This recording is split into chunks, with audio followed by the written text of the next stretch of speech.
The story of how Homefront the Revolution finally made it to store shelves has almost as many twists and turns as the plot of the game itself.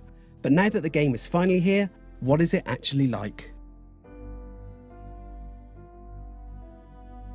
Like the first game, Homefront the Revolution once again pits Americans against the North Koreans. However, the story has changed a little from the original game. Having taken all sorts of technology and other products from North Korea, the US ends up buying weapons from them as well. When the US reneges on its debt, the Koreans set off a failsafe that deactivates all of the weapons and technology. Playing as Ethan Brady, a new recruit to the resistance movement in Philadelphia, you work with other members of the resistance to try and liberate the city.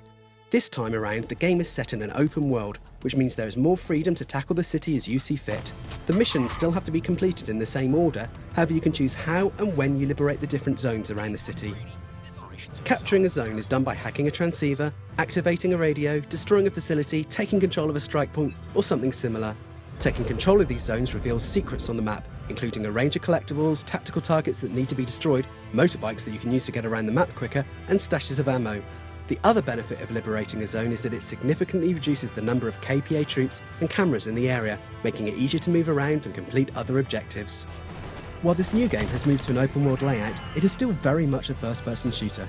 All your usual FPS weapons are here, shotguns, pistols, rocket launchers, but now you can modify their functions and add attachments. For example, once you have enough upgrade credits, you can transform your assault rifle into a light machine gun or a limpet mine launcher and back to an assault rifle again. All of these modifications and parts can be swapped out on the go, so I found myself going for the more adaptable weapons as you're limited to carrying only 2 of them at a time. Visually, the game is a bit of a mixed bag. There are some nice vistas, lighting effects and a couple of nice character models, but others look decidedly last generation, and some of the textures leave a lot to be desired. I understand that this game went from a kind of AAA level production to something with a much more modest budget, but the differences in visual fidelity can be a little jarring. The frame rate can also struggle a little when going full pelt on one of the motorbikes. My biggest issue with the game though is the way that the game freezes up for a second or two every time it saves. This glitch isn't really an issue when you're accessing the weapons store or if you capture a zone, but it can be incredibly frustrating when you're moving between different zones on the map. There are several occasions when I stormed towards a group of enemies with a Molotov and my trusty assault rifle at hand, and the game just paused for a second while it's saved because the group of enemies happened to be on the border of a zone, and sometimes this foiled my attempt to rain fiery death down on them. Fortunately, while the game can be a little lacking on the graphics front, the gameplay is solid. It's always fun sneaking up on the KPA guards and performing a takedown, or blasting away at one of the enemy vehicles and watching it explode.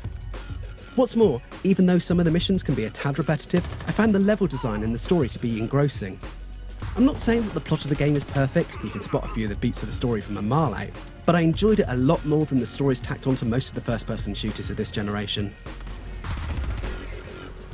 I feel terrible for what everyone at Dambuster Studios went through while making this game, but at the end of the day, as a consumer throwing my hard-earned cash at this game, I have to judge the game purely on what is put on the screen in front of me, and it is a game of flawed promise.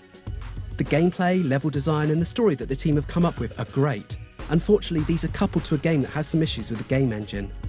It's certainly possible that these glitches could be optimised via updates, but as it stands, the game is let down by these things.